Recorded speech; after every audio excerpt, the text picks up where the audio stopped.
గుప్పెడంత మనసు సీరియల్ అయితే అయిపోయింది, కానీ గుప్పెడంత మనసు సీరియల్ గురించి చర్చ మాత్రం ప్రతిరోజు జరుగుతూనే ఉంది. కొత్త గుప్పెడంత మనసు సీరియల్ వచ్చేదాకా ఈ చర్చ కొనసాగుతూనే ఉండేలా ఉంది.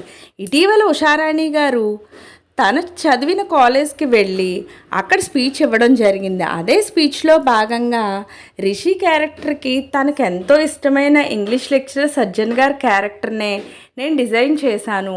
ఎంతోమంది హృదయాలను గెలుచుకుని గుప్పెడంత మనసు సీరియల్ ద్వారా మా సార్ మిగిలిన వాళ్ళకు కూడా పరిచయం అయ్యారంటూ చెప్పిన ఇంటర్వ్యూలో భాగంగా ఆ వీడియోని బేస్ చేసుకుని అనేక కథనాలు బయటకు వచ్చాయి. కొంతమంది ఏమంటున్నారు అంటే ఇది బెంగాలీ సీరియల్ మొహర్కి రీమేకే తప్ప కొత్తగా క్రియేట్ చేసింది ఏమీ లేదంటూ చెప్పడం జరిగింది.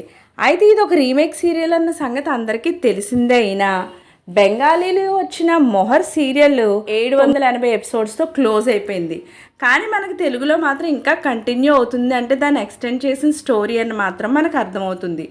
ఓన్గా రాసుకున్నదే అంటే స్టోరీ లైన్ అయితే తీసుకుంటారు, కానీ ఎగ్జాక్ట్గా అక్కడ ఉన్నదే సేమ్ టు సేమ్ ఎవరు తీయరు. కాబట్టి దాన్ని ఎక్స్టెండ్ చేయడం, మిషన్ ఎడ్యుకేషన్ అనే కొత్త ప్రాజెక్ట్ని తీసుకురావడం, ఇవన్నీ కూడా కథలో మార్పులు చేర్పులు చేశారు తెలుగుకి తగ్గినట్లుగా. అయితే ఇప్పుడు గుప్పెడంత మనసు సీరియల్ బెంగాలీ మొహర్ సీరియల్కి రీమేక్ అనే సంగతి తెలిసిందే. అయినా మిగిలిన ఎన్ని భాషల్లో ఈ సీరియల్ రీమేక్ అయిందనే విషయం తెలుసుకుందాం. మొదటగా గుప్పెడంత మనసు సీరియల్ బెంగాలీ సీరియల్ మొహర్కి రీమేక్ కాబట్టి మొదటగా ఈ మొహర్ అనే సీరియల్ నుంచే మన గుప్పెడంత మనసు సీరియల్ అయితే పుట్టింది.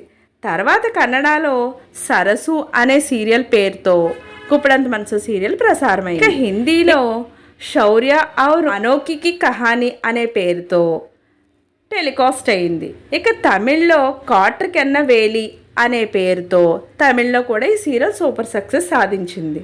ఇక లాస్ట్గా మలయాళంలో కూడవిడే అనే పేరుతో స్టార్ట్ అయ్యి చాలా సక్సెస్ని అందుకుంది. ఎక్కడైనా సరే ఏ భాషలో రీమేక్ చేసినా సీరియల్ మాత్రం సూపర్ సక్సెస్ అయింది. ఆ పవర్ గుప్పెడంత మనసు సీరియల్కి ఉందన్న విషయాన్ని మరోసారి అన్ని భాషల్లో కూడా రుజువు చేస్తూ వచ్చింది.